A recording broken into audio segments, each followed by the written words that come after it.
Hello guys, welcome back to this channel. On today's tutorial, I'm gonna show you how you can have a rounded corner video on CapCut.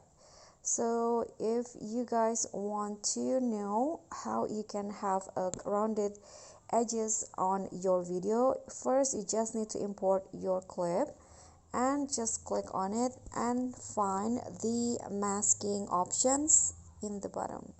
Click on mask, then select the rectangle, and in here you can just adjust like this.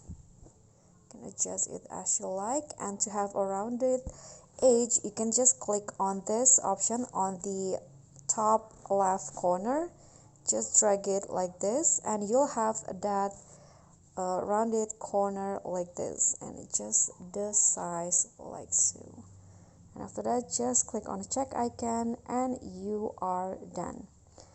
Okay, so that's all from me. Thank you so much for watching. Please don't forget to subscribe, like this video, comment, and also click on the thanks button below. Thank you.